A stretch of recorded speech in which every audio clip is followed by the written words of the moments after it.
बहुत से लोगों का ये प्रश्न होता है, ये क्वेश्चन होता है, ये क्वेरी उनके दिमाग में होती है कि हमारी इतनी एज हो गई, अभी तक हमारी शादी क्यों नहीं हुई।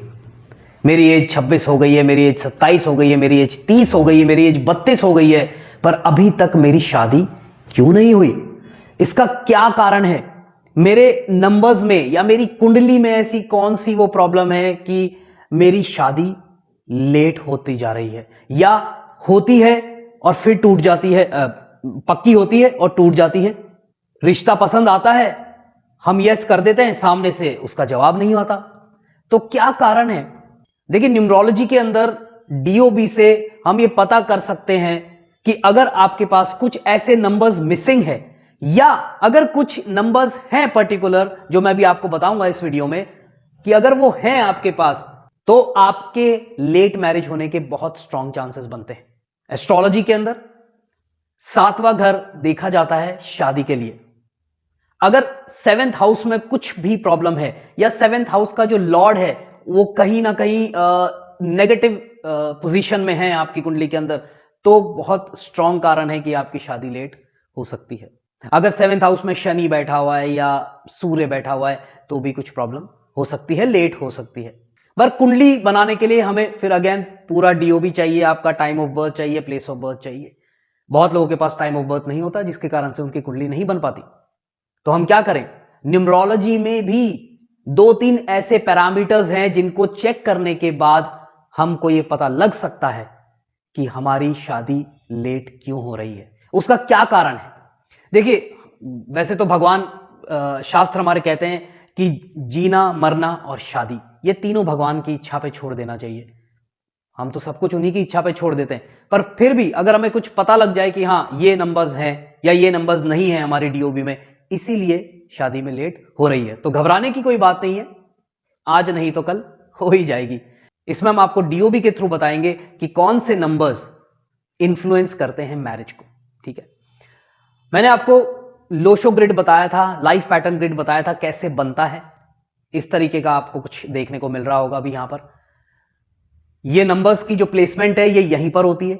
जो नंबर इसमें जहां लिखा हुआ है ये वही लिखा होता है। ठीक है, जो पहली बार देख रहे हैं उन लोगों के बता रहा हूं कि ऐसा नहीं होगा कि 1 2 3 4 5 6 7 8 9 ऐसे नहीं लिखा जाता। ये 4 9 2 3 5 7 8 1 6 इसी पैटर्न में लिखा जाता है। तो हमारे डीओबी में जो भी नंबर्स हैं उन नंबर्स को हम इन्हीं जगहों पर इसी पैटर्न में फिल करते हैं, और जब हम ये फिल कर लेते हैं उसके बाद हम देखते हैं कि कौन से नंबर्स हमारे मिसिंग हैं, कौन से नंबर हमारे रिपीट हो रहे हैं। हां, ये भी ध्यान रखिएगा, मैरिज के अंदर रिपीटेटिव नंबर्स का भी बहुत बड़ा हाथ होता है। तो आज वही बताएंगे आपको, तो प्लीज एंड तक बने रहिएगा, और अगर अच्छा लगे तो लाइक और शेयर जरूर करिएगा। वैसे तो बहुत से कारण होते हैं, कई बार क्या होता है हमारे नंबर्स भी सही होते हैं, हमारी कुंडली में 7th हाउस भी अच्छी पोजीशन में होता है, पर फिर भी शादी नहीं होती। उसका कारण एक ये भी है कि आज के टाइम पे बहुत सारे जो यंगस्टर्स हैं वो शादी करना ही नहीं चाहते। उनको लगता है यार अभी नहीं करेंगे, अभी बाद में करेंगे, पहले एक बार अच्छा पैसा कमा लें, एक अच्छी सेविंग कर लें, एक अच्छा करियर बना लें, कुछ घर वर खरीद लें, कुछ फार्म हाउसेस बना लें, ये सब चीजें हम कंप्लीट कर लें, उसके बाद हम सोचेंगे शादी करने का, है ना। या फिर नॉर्मली सोसाइटी के अंदर लोग देखते हैं कि यार डिवोर्सेस बहुत ज्यादा बढ़ गए हैं, बहुत ज्यादा प्रॉब्लम्स होने लग गई है मैरिज लाइफ के अंदर, तो वो इसलिए भी थोड़ा सा पीछे हट जाते हैं कि नहीं, बहुत ज्यादा सोचने लग जाते हैं। तो हाँ, पर्सनल इंटेंट बहुत ज्यादा मैटर करता है हमारी शादी के अंदर, कि हमारा पर्सनल इंटेंट क्या है, क्या हम करना चाहते हैं कि नहीं करना चाहते। ये तो पहली चीज होती ही है।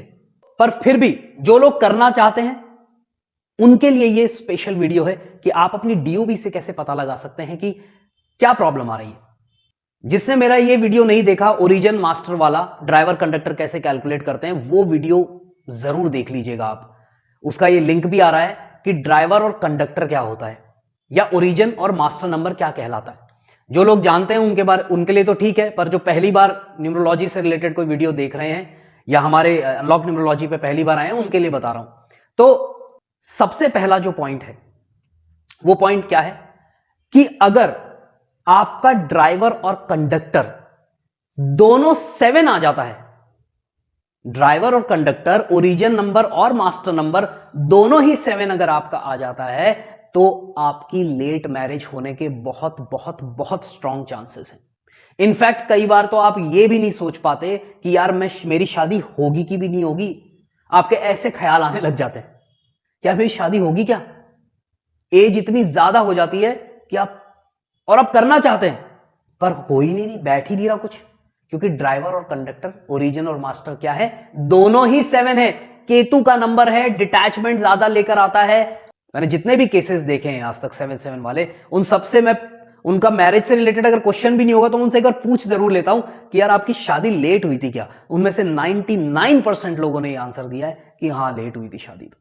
और लेट जब मैं कह रहा हूं तो वो लेट जो है वो 27-28 साल की उम्र के बाद को मैं लेट मान रहा हूं। 27-28 तो ठीक है, आजकल कॉमन हो गया, पर अगर 27-28 के बाद हुई है तो वो मैं लेट मैरिज उसको मानता हूं। तो पहला क्या है कि अगर ड्राइवर और कंडक्टर दोनों ही 7 आ रहा है तो वो एक बहुत बड़ा कारण हो सकता है आपका शादी लेट होने का।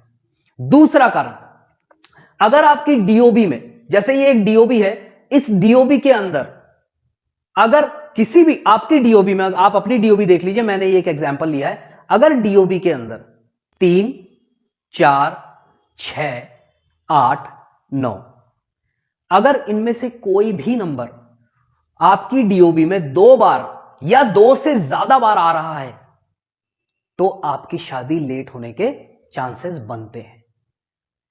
इन 5 नंबर में से अगर कोई भी नंबर आपकी डीओबी में 2 या 2 से ज्यादा आ रहा है तो चांसेस बनते हैं लेट मैरिज के। मैं चांसेस कह रहा हूं, प्लीज। कई लोग कमेंट करते हैं मेरे तो 3 बार आ रहा है, मेरी तो टाइम पे हो गई थी, मेरी तो 25 साल में हो गई थी। सर पहली बात तो एक्सेप्शंस रूल नहीं बनाते, दूसरी बात अगर हो गई थी बहुत अच्छी बात है। मैं कह रहा हूं चांसेस, क्योंकि ये पूरा रिसर्च के ऊपर बेस्ड है। बहुत सारे लोगों का रिसर्च किया, उसके बाद ये चीजें निकल के आई है। तो हो सकता है आपकी हो गई हो, पर चांसेस हैं कि अगर आपके इन 5 में से कोई भी एक ऐसा नंबर है डीओबी में जो 2 बार या 2 से ज्यादा बार आ रहा है, जैसे आप ये एग्जाम्पल देखेंगे तो इसमें क्या है, रिपीट है नंबर्स, 3 नंबर 3 बार आ रहा है, तो चांसेस बनते हैं कि इनकी मैरिज लेट होगी। तो पहला कारण बताया, अगर ड्राइवर कंडक्टर 7 हुआ। दूसरा बताया 3, 4, 6, 8, 9 में से अगर कोई भी नंबर 2 या 2 से ज्यादा बार रिपीट हो रहा है तो चांसेस हैं। तीसरा कारण, अगर आपकी डीओबी के अंदर 7 और 6 दोनों मिसिंग है तो भी आपकी मैरिज डिले हो सकती है।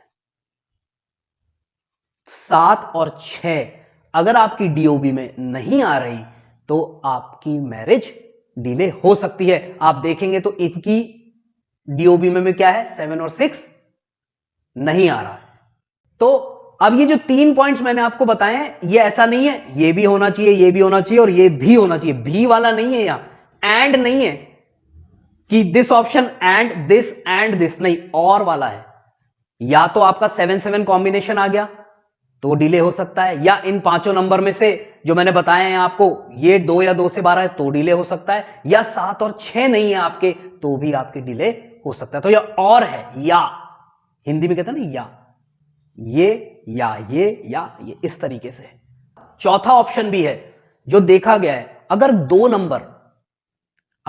नंबर आपका ज्यादा बार रिपीट हो रहा है, या तो 3-4 बार, 3 या 3 से ज्यादा रिपीट हो रहा है, 2 नंबर को भी मैरिज से रिलेट करते हैं, तो 2 नंबर जो है अगर वो 3 या 3 से ज्यादा बार आ रहा है तो भी चांसेस है, और 2 नंबर भी अगर 7 और 6 के साथ एब्सेंट है, यानी कि ये पूरा प्लेन आपका, ये वाला पूरा वर्टिकल जो प्लेन है ये पूरा ही एब्सेंट है अगर, तो भी चांसेस बनते हैं लेट मैरिज के। तो ये पॉइंट्स आपको ध्यान में रखने हैं। आप चेक कर सकते हैं अपना, या आपके कोई भी रिलेटिव या कोई भी फ्रेंड आपका जिसकी मैरिज नहीं हो रही है तो आप उसमें ही चेक कर सकते हैं।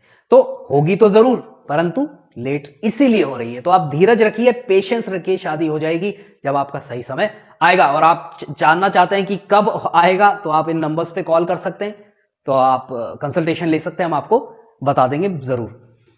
अब आप रेमेडीज क्या कर सकते हैं, 2 बड़ी आसान सी रेमेडीज मैं आपको बताता हूं। पहली रेमेडी तो यह है कि अगर आपको शादी नहीं हो रही है, डिले हो रहा है, तो आप नहाते वक्त अपनी जो बाल्टी का पानी जिसमें आप भर के और आप नहाते हैं जिस बाल्टी से, उस पानी में चुटकी भर हल्दी का पाउडर डालिए डेली नहाने से पहले, ठीक है, पहली। और दूसरी, राधा कृष्ण जी की उपासना करना शुरू करिए। राधा कृष्ण जी बड़े इसमें आपको बड़ा जबरदस्त आशीर्वाद दे सकते हैं, ठीक है जी। तो उनकी उपासना करिए। उनकी उपासना कैसे कर सकते हैं? सबसे सरल जो तरीका है उनकी उपासना करने का वो है हरे कृष्ण महामंत्र का जप। हरे कृष्ण कृष्ण कृष्ण हरे हरे, हरे राम राम राम हरे हरे। इस मंत्र को आप जपिए मिनिमम 108 बार। बोलना है सुनना है, बोलना है सुनना है, ध्यान से, मन में नहीं जपना, बोलकर सुनना है। आप सोचेंगे कि यार ये अतुल्य जी तो क्या है अपने हर वीडियो में हरे कृष्ण महामंत्र ही सजेस्ट कर देते हैं। जी हां बिल्कुल, क्योंकि हमारे शास्त्रों में बिल्कुल क्लियर है इस मंत्र के बारे में। कली संतरण उपनिषद में जो हमारे मेन 108 उपनिषद है उसमें बिल्कुल क्लियर है ये। ब्रह्मा जी ने कहा है नारद जी से, हरे कृष्ण कृष्ण कृष्ण हरे हरे, हरे राम राम राम हरे हरे, इति षोडशकम नाम नाम कली कल्मष नाशनम। ये जो 16 नाम है ये कलयुग में सारी प्रॉब्लम्स का सॉल्यूशन करेंगे। नातः परोत्र उपाय, इससे पर कोई उपाय नहीं है। सर्व वेदेषु दृश्यते, सारे वेदों में दृष्टि डालने पर भी इससे पर कोई और उपाय नहीं है किसी प्रॉब्लम को हल करने का। तो अगर आप इस मंत्र को जपते हैं और भगवान राधा कृष्ण से प्रार्थना करते हैं कि कृपा करिएगा हम पे, हमें ये प्रॉब्लम आ रही है, प्लीज हमारी हेल्प करिए आप, तो आपको जरूर देखिएगा फायदा होगा। करके तो देखिए, पर करना पड़ेगा। आप बिना करे अगर चाहते हैं कि आपको रिजल्ट मिल जाए, वो नहीं मिल सकता। आपको करना पड़ेगा, एफर्ट्स डालने पड़ेंगे। ठीक है जी। सो आप सभी का बहुत बहुत धन्यवाद, आपने इस वीडियो को देखा। अच्छा लगा तो लाइक करिए और प्लीज शेयर जरूर करिए। बड़ी इंपॉर्टेंट नॉलेज है, बड़ी इंपॉर्टेंट इंफॉर्मेशन है लोगों के लिए। Thank you very much. God bless you all the best. Hare Krishna.